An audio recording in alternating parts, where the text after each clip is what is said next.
Saludos, muy buenas tardes amigos, amigas de 2x3 en TV. Agradecidísima de que puedan acompañarnos una vez más, porque el programa ha sido preparado como siempre, con mucho cariño para todos ustedes. Buenas tardes, Doris. Buenas tardes, Tati. ¿Cómo estás tú? Yo estoy bien, como tú dices, muy agradecida. La verdad es que cada día recibimos retroalimentación, como lo decimos nosotros en el mundo periodístico, de personas que ven el programa, que le interesa el programa, que nos sugieren hasta temas y especialistas incluso que quieren que traemos para hablar de determinados problemas de salud. En estos días me dijo la periodista Tania Hidalgo, mira, te voy a mandar una fotico para que Doris y tú vean que yo veo el programa.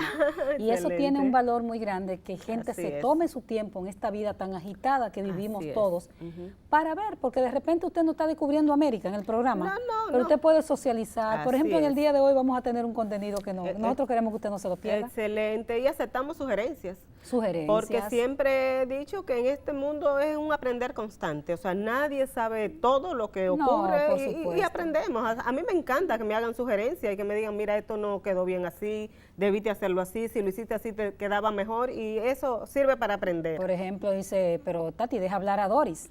Hay gente que te puede decir, pues tú estás hablando más y eso se acepta. Bueno, por ejemplo, Carlos Rodríguez, al principio del programa, tú sabes que yo he cogido experiencia aquí contigo, ¿verdad? Que yo he aprendido de ti. No me diga eso, no me ponga roja.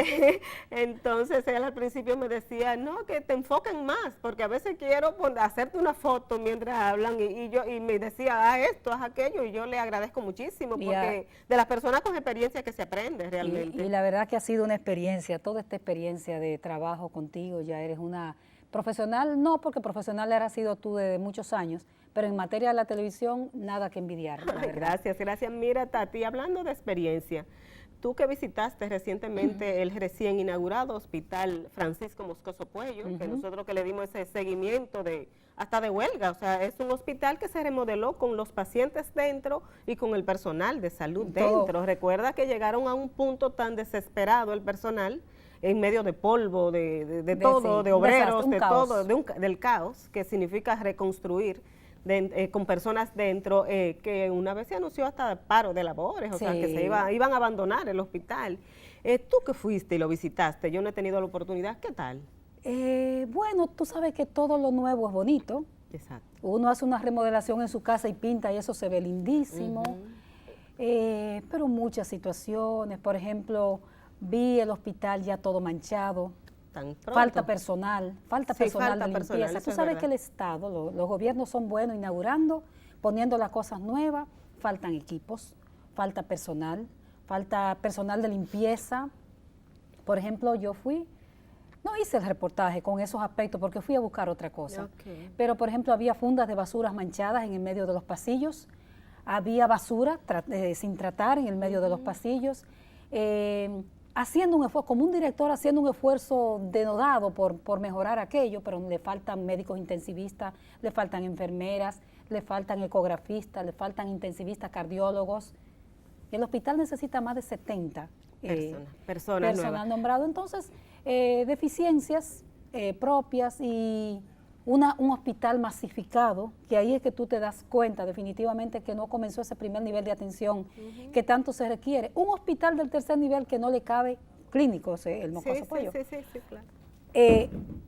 ¿Cómo se llama? Repleto de personas. No le cabe una persona más. Y sobre todo, Tati, yo analizando eso que tú me dices, me pone a pensar, digo, la verdad es que se está haciendo inversión en infraestructura, es indiscutible. Se están inaugurando grandes hospitales y centros bonitos, como tú dices, tú entras y encuentras, pero se está trabajando con el personal, o sea, es ese cambio de cultura, porque quizá nada más no es la imagen lo que necesitamos, es que el personal entienda que hay que cambiar, o sea, es otra manera, el chip de brindar atención, que yo creo que ahí es que está la clave. Ahí es que está la clave. Porque lo estamos haciendo, se inauguran, pero con el mismo personal. Recuerdo cuando se inauguró la emergencia del Darío Contreras aquella vez, que a los 2 o 3 días ya el piso estaba todo roto. Así es. Porque los tanques de oxígeno, el mismo personal con la camilla lo seguía arrastrando. Porque es un personal que no ha sido formado. Y el tema de la deshumanización, que tú sabes que nos apasiona a las dos, ese tema, aquello no tiene madre. Igual. Ni en el Moscoso Puello ni en ningún otro hospital, pero el Moscoso, por ejemplo, ¿de qué se quejaba la gente que entrevisté? no, es que no atienden a uno, una señora, emblemático esto. Yo salí de Monteplata a las 4 de la mañana y uno dice, ¿qué hizo esa señora? Primero comenzando por ahí, ¿qué hizo esa señora que dejó un montón de hospitales detrás y vino para el Mocoso Puello a pasar trabajo? Las deficiencias del sistema. Las deficiencias del sistema. Debilidades. Gente, por ejemplo, que dice, mire, gente así, tirado en los pasillos. Nadie me ha dicho nada. O sea, esa desatención, ¿quién va a hacer ese cambio? Exacto. ¿Quién va a hacer ese cambio de cultura en la República Dominicana? Bueno, imagínate tú, por ejemplo, en la maternidad Nuestra Señora de la Altagracia, que es masivo y también lo sabemos, las embarazadas que van por primera vez a un chequeo de primera vez tienen que estar a las 3 de la mañana para poder tomar un turno. Señor. Y el muchacho que atiende la puerta me dice, las dominicanas llegan entre 3:30, 4:30, las haitianas llegan todavía más temprano, amanecen ahí esperando un servicio. Entonces es una cosa que tú dices, pero no puede ser, o sea, esto debe corregirse en algún momento. Tú ese día no trabajaste, estabas libre, pero por ejemplo uno de los temas de la OMS, OPS, en el caso de la región este año es el desafío de la calidad. La calidad de la humanización, el acceso a servicios de salud. Y acceso básico. Con calidad, porque tú puedes llegar y recibes maltrato, entonces ¿qué tipo de calidad es esa? Entonces, Tati, ¿qué te parece si nos vamos a una pausa? Porque si tomamos el tema de calidad y de humanización, no terminamos. Nos vamos a una breve pausa y regresamos de inmediato.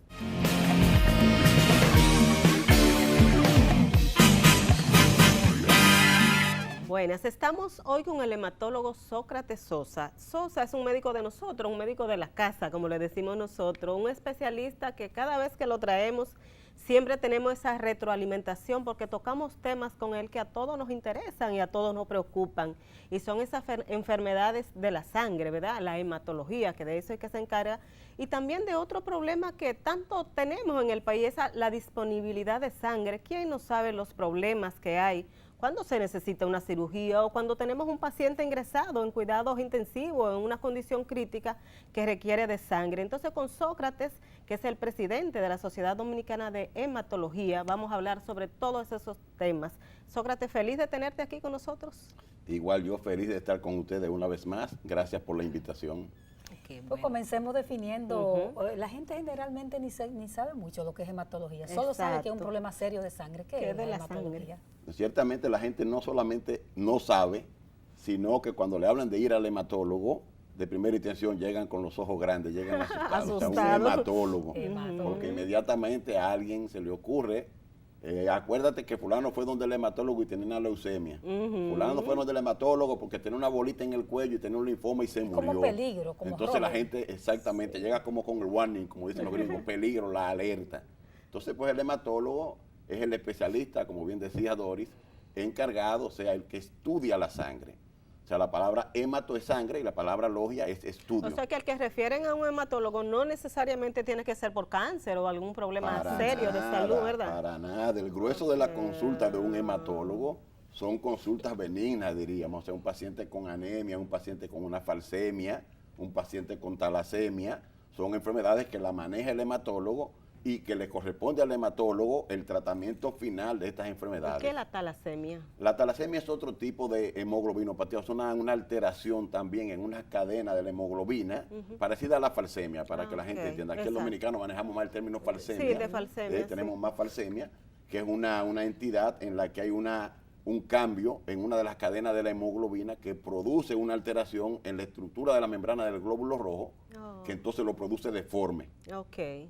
Ya la población, el índice de falsémico en el país es alto, diríamos, ahí aprovecho de una vez, diríamos que es alto por lo que vemos en la consulta, pero no porque tengamos en el país un registro de pacientes falsémicos. Okay. Por tu experiencia como médico es lo que tú... Exacto, en la experiencia como médico, en lo que se maneja en el día a día en las consultas. Y por ende, y también por la población que tenemos, o sea, por la raza que tenemos, por la etnia que tenemos en República Dominicana, sabemos que el porcentaje es importante no solamente de falsémicos, sino de portadores que andan ahí solapados, que después entonces, cuando se casan o tienen hijos dos portadores, entonces vienen los problemas con los hijos que son falsémicos. Perfecto. No hay un registro, dice Sócrates, pero ¿hay una estimación por población de la cantidad de falsémicos? Sí, podría haber una estimación, pero yo digo, nunca cerca de lo real. Si de una de las cosas, y como presidente de la sociedad, una de las cosas que nos hemos trazado es que nosotros no solamente de falsemia, sino de enfermedades hematológicas propiamente dichas. Ustedes oyen leucemia, uno oye hablar a la gente y dice, ahora hay más leucemia que antes. Y me preguntan, me hacen la pregunta, doctor, ¿es que ahora hay más leucemia que antes? Digo, no, yo creo que ahora primero estudiamos más que antes los casos. ¿Más diagnósticos? Hay más diagnósticos. Antes los niños se morían en sus comunidades porque se los estaba chupando la bruja. Sí. Y era que estaban llenos de moratones. Y entonces se iban ensangrados Era internos, problemas hematológicos. Y eran problemas de una leucemia que tenía el niño que no se diagnosticó a tiempo. Perfecto. Y murió en el campo y bueno, murió porque se lo chupó la bruja, dice la gente, decía la gente en el campo. Sí, entonces hoy en día, sin duda, tenemos más acceso a los sistemas, tenemos más acceso a hacer un hemograma y entonces tenemos más acceso a ver los pacientes y hacer los diagnósticos de esas enfermedades. Pero eso, que yo lo diga, no tiene el peso como si pudiéramos decir, mira, en el país tenemos una incidencia de 30 casos de leucemia por año de este tipo. Sócrates, tenemos mucho tiempo escuchando sobre la necesidad de registros en el país, de tener registros de tumores, de tener registros de todo esto, pero no se dan como pasos. ¿Qué es lo que pasa en ese sentido? Ustedes también como presidente quizá de sociedades especializadas podrían influir en eso, ¿tiene que ser algo o necesariamente del sistema en sí de salud? Bueno, nosotros como Sociedad de Hematología nos hemos propuesto que vamos al final de la gestión, que dura 2 años, que ya va corriendo el tiempo, nosotros pretendemos tener un registro por lo menos aproximado de la cantidad de pacientes que hay con las patologías hematológicas. Perfecto. Entiéndase con leucemias, entiéndase con linfomas, entiéndase con mieloma, que son las patologías que más impactan y que más nos interesaría tener esos registros. En lo que avanzamos, porque ya el de falsemia, como la población es mucho mayor, sería un poco más ambicioso. Perfecto. Y es posible hacerlo, o sea, no es imposible. Es sencillamente que cada hematólogo tiene que hacer el compromiso de entrar a la página de la sociedad y hacer el registro de los pacientes que va diagnosticando. Okay. Porque es una herramienta con la que tú puedes inclusive negociar, entre comillas, en el buen sentido de la palabra, el manejo, el tratamiento para esos pacientes. O sea, si hay medicamentos que no están en cobertura por el PDSS, en el Sistema Dominicano de Seguridad Social, si no tienen cobertura, ¿cómo tú puedes llegar a la CISARRIL? ¿Cómo tú puedes llegar a la ministra de Salud? ¿Cómo tú puedes llegar a donde tengas que llegar a decirle, mira, se necesita este medicamento para este grupo de pacientes? Eso es importante que la gente sepa para qué sirven las estadísticas en salud, para qué sirven los datos. Los datos no sirven de nada si están en un cuadro y están en una página. Sí, los datos son para la toma de decisión y es ahí donde nosotros queremos llegar. O sea, tú poder sentarte y decir, mira, para los síndromes mielodisplásicos, que es una entidad, bueno, podemos hablar de eso más adelante, hay tantos casos en el país. Exacto. Se necesita un medicamento que se llama iclasitidina. Tú me dices, bueno, es que la iclasitidina es un medicamento muy caro.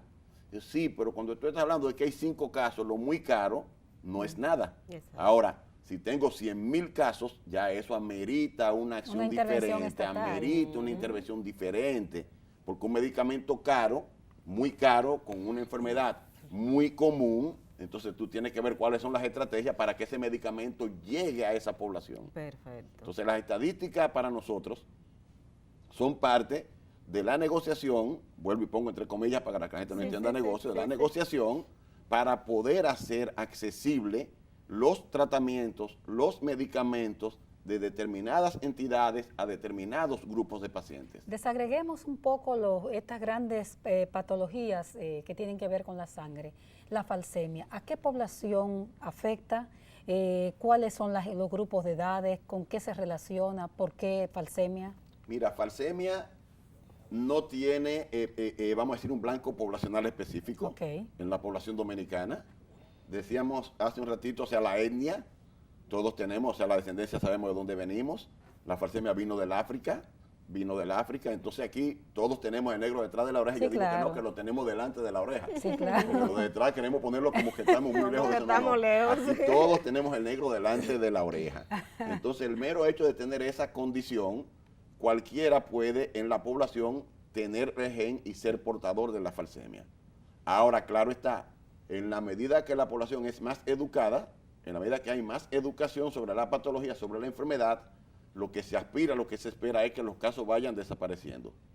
Porque tienen que haber 2 portadores que se unan, que tengan un hijo, para que tengan la posibilidad de tener un hijo falsémico. ¿Qué pasa? Se casan, los portadores viven su vida totalmente normal, sin ninguna consecuencia. Muchas veces te llegan al consultorio el padre y la madre con el hijo falsémico y tú sientes que lo que quiere uno es echarle la culpa al otro. Y cuando tú dices, bueno, pero no es de ella, o sea, no es de él. No, es de los dos. Exacto. Porque si tienen un hijo falsémico, son los dos. Los dos. Entonces, ¿cómo? Pero yo, usted quizás nunca le han hecho la prueba, entonces vamos, aquí está la prueba. Entonces, cuando llegan, mira que los dos son portadores. Estamos aportando los dos. Los dos están aportando. Pero en la consulta tú sientes que lo que se quieren es echar la culpa. Claro, claro. No, es por ella, doctor, Exacto. Es por la familia de ella.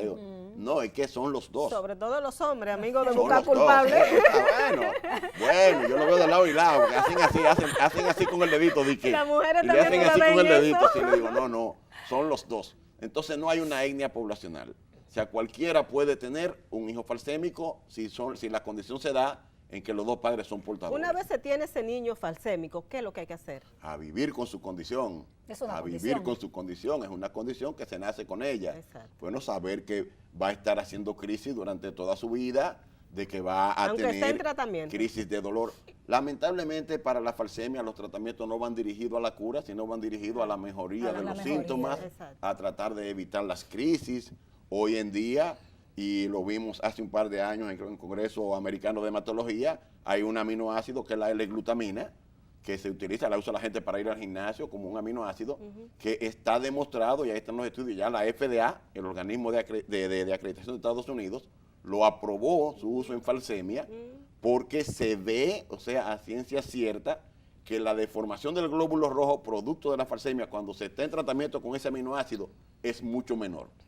Okay. Es mucho menor. O sea, al cabo de 12 meses. Ya está comprobado. Al cabo, sí, está aprobado ya en Estados Unidos el medicamento. Perfecto. El aminoácido, no es siquiera un medicamento, es un aminoácido que se vende, te lo venden como un suplemento natural, exactamente, en los gimnasios, tú lo encuentras ahí en los gimnasios. Entonces, está establecida la dosis que se debe utilizar para esos pacientes para evitar. O sea, pero que no todo el mundo vaya y compre eso, es que tiene que estar dosificada, ¿verdad? Los falsémicos yo diría que lo que tiene es que acercarse a su hematólogo, que haga la dosificación y que le dé la indicación. Exactamente. O sea, porque uno, otra vez lo mismo, no somos tan dados a hacer estudios, estudios de investigación, de tú ver de aquí para allá.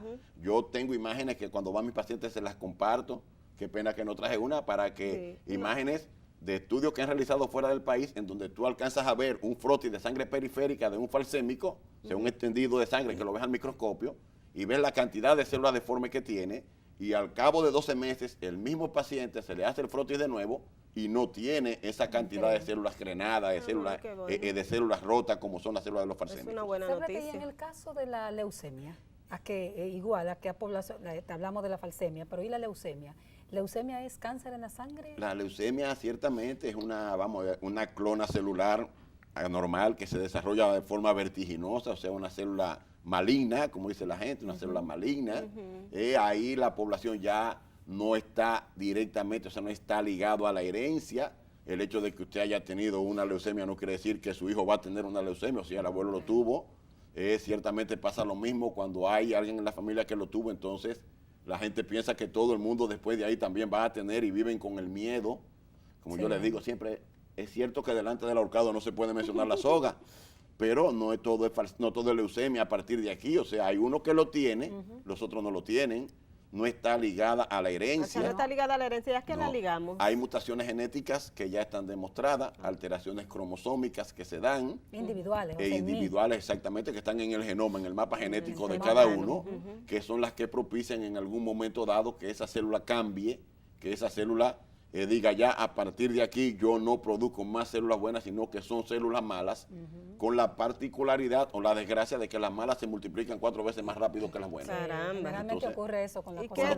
Con los tumores, la cinética de los tumores. ¿Y las edades más afectadas por esta? Mira, hay leucemia, yo para dividirlo así, por el espacio del programa, las leucemias crónicas son más aparecidas, o sea, aparecen más frecuentemente en adultos, y las agudas aparecen más en niños. Cuando una leucemia crónica aparece en un niño, el pronóstico es fatal. Cuando una leucemia aguda aparece en un adulto, el pronóstico también es fatal. Eso a grosso modo, porque habría que entrar en la estratificación de cada uno de los grupos de ella. Ya, gracias a Dios, en ese sentido también se camina.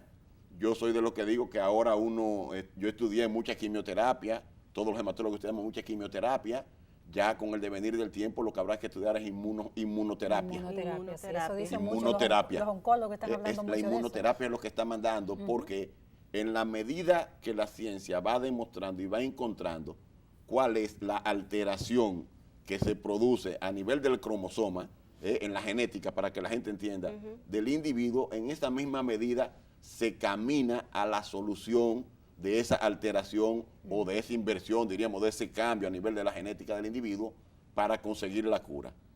Pienso que las próximas generaciones de hematólogos, por quizás 15 o 20 años, ya no hablarán de quimioterapia.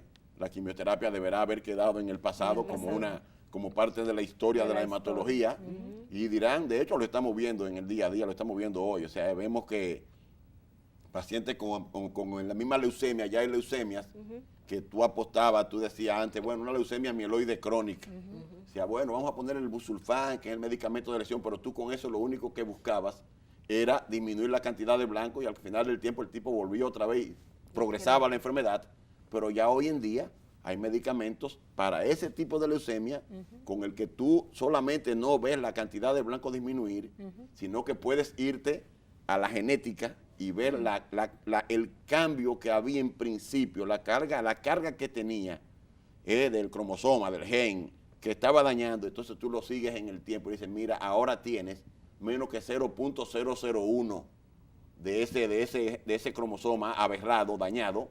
Entonces con eso vive totalmente normal. O sea que que hay esperanza para los pacientes, doctor. Claro que sí. Para luego, nos vamos a hablar de esa esperanza, pero en el próximo segmento nos vamos a una breve pausa y regresamos. Inmunoterapia, desafíos para la hematología y otras áreas, pero hoy nos concentramos en esa. En el caso específico de la farmacología, ¿cuáles son los nuevos tratamientos? Y hemos hablado de estas dos enfermedades, porque con el área de Sosa tendríamos horas hablando de patologías y de tratamientos. ¿Qué es lo que tiene la industria nuevo? ¿Hay nuevos tratamientos para estas enfermedades, en el caso de la leucemia específicamente? Mira, si uno se pone a caerle detrás a la industria, primero se vuelve loco, porque cada día hay uno nuevo, hay un anticuerpo específico nuevo. Mira que este ahora va contra el cromosoma Filadelfia, que este ahora va contra la de lesión Q1523. O sea, como cada patología es diferente, la industria va caminando, va desarrollando en esa dirección sus medicamentos y sus tratamientos. No solamente nos volveríamos locos, sino que no había presupuesto de salud para cubrir los tratamientos a los pacientes con esas enfermedades.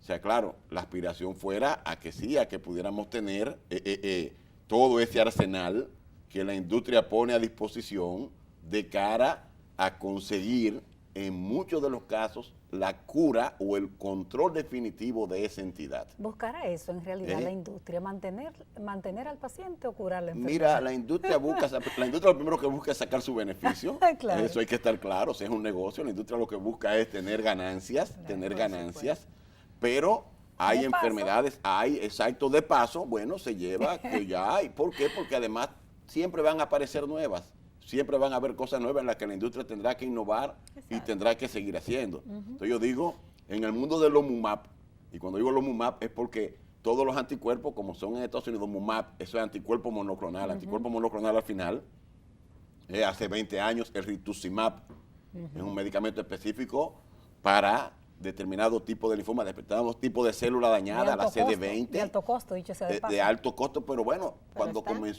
salió el rituximab, yo decía, ¿y a quién le voy a poner rituximab con lo que eso cuesta?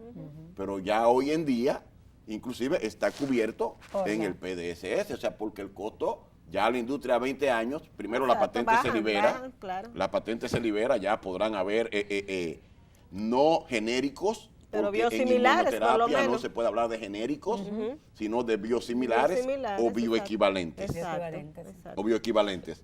Pero ya no es rituximab, ya hay obinutumumab, ya hay alentuxumab. Entonces cada vez más la industria va por los MUMAP. Yo digo, si me pongo a aprenderme los nombres de todos los MUMAP, no me caben en el cerebro. Pero sí tenemos, en el área de la hematología hay muchas esperanzas en cuanto a los tratamientos, como yo diría que sí, tenemos las esperanzas porque solamente, el hecho de ver uno, de poder observar la evolución en la falsemia con ese aminoácido, sencillamente cómo las cosas mejoran para los pacientes ya. O sea, Ya cómo han mejorado en los estudios que se han hecho. Sí, Me hubiera gustado en el país, vamos a hacer un estudio a ver de esto. Sí, eso es pero rápido. bueno, como aquí nos avalamos mucho de lo que se hace, de lo que avalan allá afuera los internacionales, esos organismos crediticios, entonces tú ver eso te da esperanza. Claro. Tú ver un paciente con una leucemia mieloide crónica, con una LMC, al que tú le pones el imatinib, que es un medicamento que corrige la delección de ese cromosoma y que desaparece, negativiza el cromosoma Filadelfia, que es el que lo ocasiona, y tú ves lo que se negativiza y tú poder verlo en el tiempo. Yo tengo pacientes 6, 7 años en el medicamento, Estable. nítidos, Perfecto. o sea, haciendo su vida totalmente normal. Sí. Son Lo mismo esperanzas. entonces tú dices, irte al mieloma múltiple, que es otra entidad, y tú ves los pacientes con el mieloma que anteriormente uno solamente tenía como manejo Melphalan, que es una quimioterapia con prednisona. Era lo que cuando yo estudié se utilizaba, Melphalan, prednisona. Ya hoy en día tú ves que la talidomida, que es un medicamento que se utilizó para la lepra, se incorporó como arsenal en ese tratamiento porque trabaja a nivel del proteosoma de la célula y te lo inhibe. Entonces tú ves que tiene manejo y que ese paciente mejora realmente con el uso de la talidomida en combinación con otros medicamentos. Tú dices, mira qué bien. Perfecto. Pero en esa misma línea, inmunoterapia para ese paciente. Bortezomib, evita la insuficiencia renal, corrige, o sea, tú ves el paciente que te llegó con los huesos desbaratados y tú verlo en el tiempo que progresa hacia la mejoría. Tú dices, bueno, ciertamente hay esperanza y vale la pena hacer lo que se está haciendo. Sosa, otra entidad que tenemos en hematología es la hemofilia. Y sé que es una preocupación. Dolor de cabeza para nosotros. Es un dolor de cabeza. Hablemos de ella. ¿Qué es lo que pasa en el país? ¿Cuál es la población afectada? Mira, la hemofilia, primero, un trastorno de la coagulación. La medicina es cambiante, otra vez, porque cuando yo estudié decían la hemofilia solamente le da a los varones. Las madres se la transmiten a los hijos varones. Resulta que no. Resulta que no. No es hemofilia A, B nada más, no es el déficit del 8 del 9, hay déficit del factor 10. O sea, ya le da a las niñas, las mujeres Hay también. mujeres hemofílicas y hay inclusive hay mujeres con hemofílica adquirida. Hay pacientes con hemofílica adquirida, en el que ninguno de los padres la tenía PAP y desarrolla la hemofilia en un momento determinado. Sí. Aquí Como ha cambiado la cosa, porque antes eran los varones y ya. Otra vez yo digo, como hemos ido estudiando y como hemos ido Sí, descubriendo muy que no es importante. palabra de La rey. investigación. No es palabra de rey. ¿Verdad? No se había diagnosticado, Exactamente, tal vez. anteriormente, ¿de qué se morían nuestras mujeres? ¿Qué se mueren? Una hemorragia postparto. Se murió de una hemorragia, pero anteriormente se estudiaba, se veía a ver si esa paciente en su historial tenía menstruaciones abundantes, si una vez se sacó un diente y se quedó sangrando, se estudiaba. ¿Cuál es su No se historia estudiaba. real? La coagulación. No se estudiaba, ahora ya sí, ahora tú te sientas y yo le digo, enfermedad de von Willebrand, que es una deficiencia de uno de los factores de la coagulación también. En mujeres solamente que llegan a la consulta por anemia, cuando le haces el historial, tienen historia de menstruaciones abundantes, vamos a determinarte el von Willebrand. Entonces sí tiene un déficit el factor von Willebrand. Entonces la hemofilia está ahí. ¿Y como cuántos pacientes tenemos en el país? Mire, el registro yo no lo tengo. Yo saliendo de aquí tengo una reunión justamente con la parte de la Federación Dominicana de Hemofilia, vamos a reunirnos con el doctor Miguel Ureña, que es uno de los asesores del director de Promesa, para tratar de ver qué se puede hacer, porque resulta que hay un programa compasivo, hay un programa de seguimiento, hay un programa de apoyo a la población hemofílica infantil. A los niños, sí. Pero cuando cumplen 16 años, lo sueltan en banda. Lo sueltan en banda. Entonces yo diría, no me des esperanza de vida para de un momento a otro ponerme al borde del risco, al borde del abismo y darme un empujón. Que esas son las grandes falencias del sistema, Doris. Una falencia más del sistema. Porque eso es lo que se está haciendo. O sea, tú llevar a una población que naciste hemofílico, que comenzaste con las manifestaciones, cuando comenzaste a gatear, las rodillas, los codos se hincharon, cuando fueron al médico vieron que era sangre que había, determinaron que era una hemofilia. Entonces a partir de ahí hay que ponerle los factores, si le van a sacar un dientito, hay que ponerle los factores para que pueda hacer su vida normal. Exacto. Entonces todo eso muy bien. Te llevaron hasta los 16 años. Muy bien, muy agradecido. Y ahí te quedas sin tratamiento, entonces. Te quedas sin tratamiento porque ni tiene cobertura en el PDSS ni hay quien te lo costee, con lo costoso que son los factores. Sí, sí. Entonces hay que sentarse y nosotros como sociedad lo que queremos es ver cuál es la estrategia que se va a utilizar, que se va a hacer, y vamos a forzar para eso, vamos a empujar para eso, en esa dirección, para que esa población no se quede desprotegida. Hasta ahora, en este momento está desprotegida. A los 16 años salen del programa y no hay manera. ¿Tienen ustedes como hematólogo idea de cuántos pacientes podríamos tener después muchos, de los 16? Muchos, o sea, muchos. Otra vez, no tengo el dato, no lo tengo yo a mano. Robert Reed, me parece. Robert Reed creo que tiene un programa. En el Robert Reed está el programa exacto, pero a los 16 ya Robert Reed salen los pacientitos de Robert Reed. Hay un programa de adultos Llegan que donde se maneja. ustedes, si ustedes tienen ese problema, tenemos el gran cómo problema, cubrirles. exactamente. ¿Cuánto cuesta un tratamiento de esa naturaleza?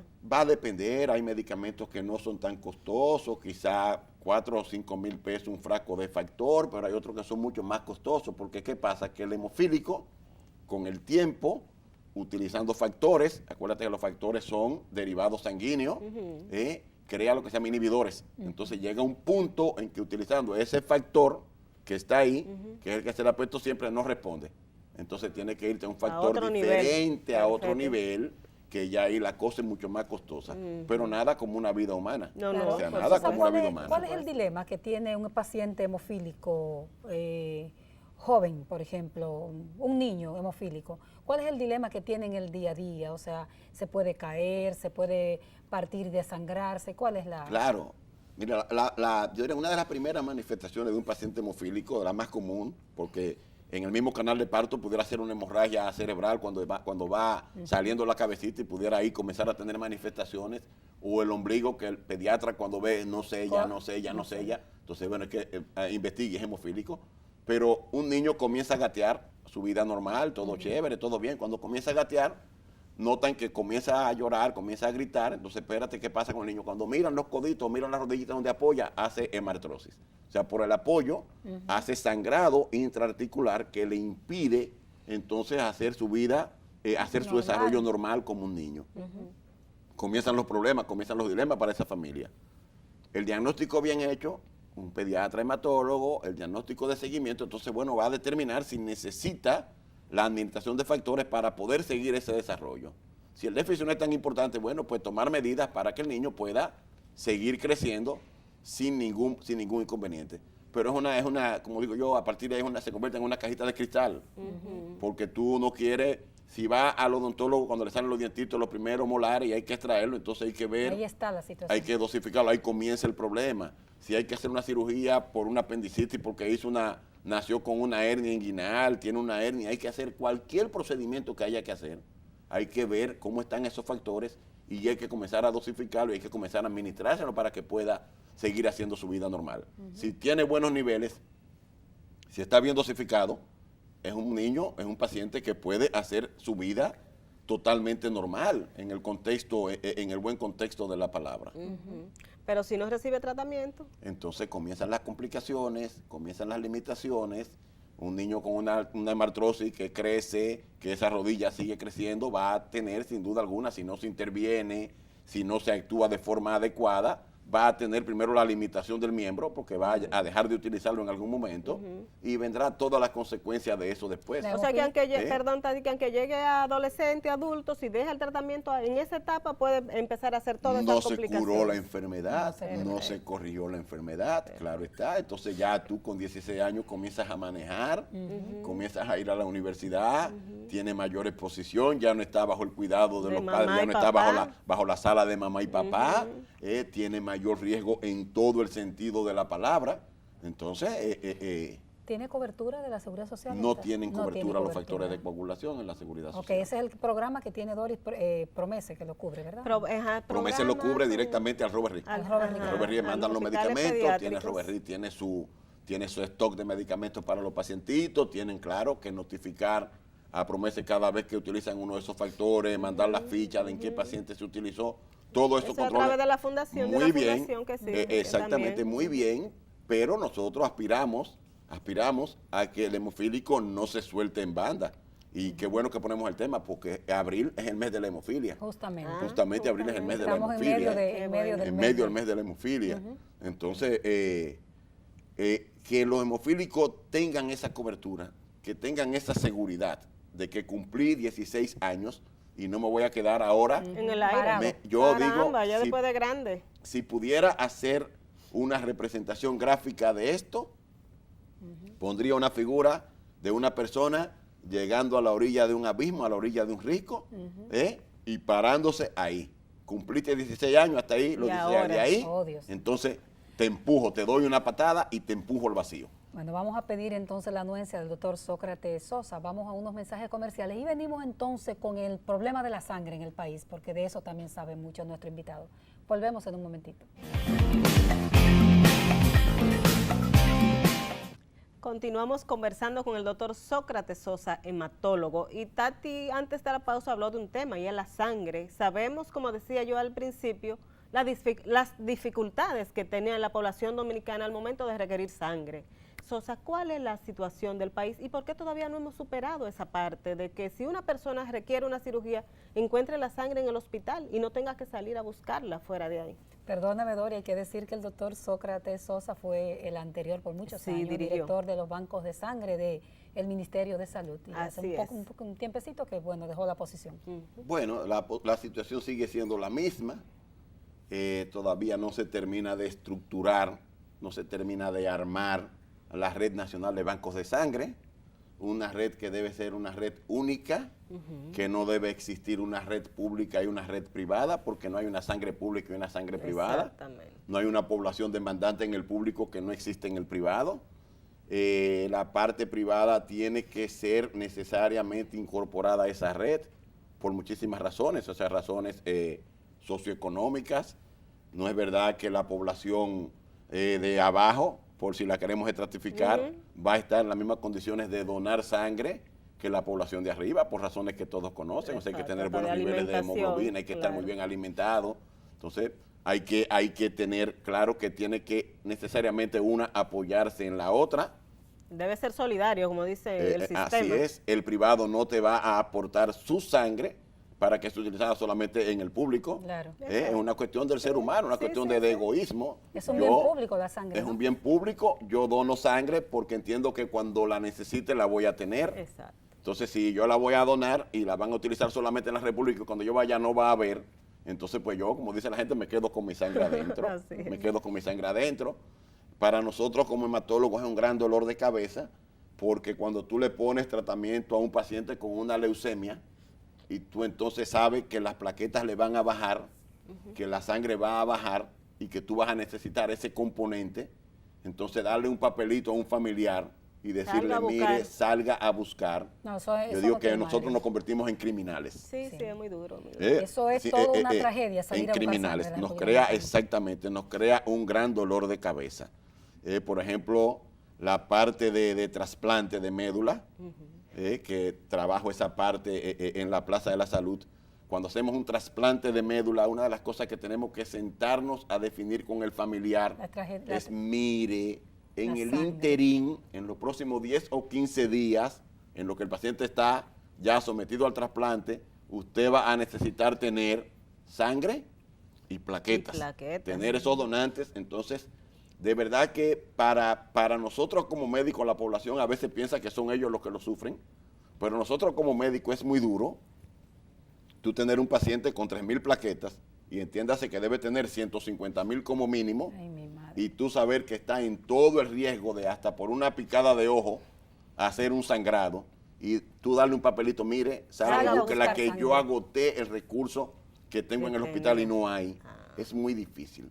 Es muy difícil. La situación todavía no se termina de concretar, no se termina de accionar para que la red de bancos de sangre funcione de forma articulada y que un ciudadano, que una persona que esté en Pedernales no tenga que desplazarse. El paciente, como le digo muchas veces, no tiene un paciente de Barahona por qué mandarlo a Asua. Exacto. Porque aquí no hay sangre. La sangre es más fácil de transportar. Y de Asua mandarlo a Santo Domingo, porque tampoco hay. Porque no hay sangre.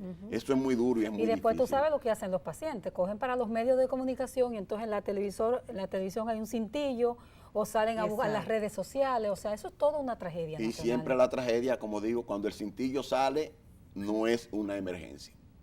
Porque si te da tiempo a que yo salga a donarte, y a que yo llegue al establecimiento y consiga un parqueo, Sí, y es consiga verdad. que en el banco de sangre me atiendan y que el banco de sangre me saque esa unidad y que la analice y esté disponible, transcurrieron 4 horas. Entonces, si era una emergencia real, el paciente se murió. Lo ideal, Sócrates, es que cada centro tenga su banco, su pequeño banco de sangre. No ¿o un banco qué? de sangre, cada centro debía tener un servicio de transfusión.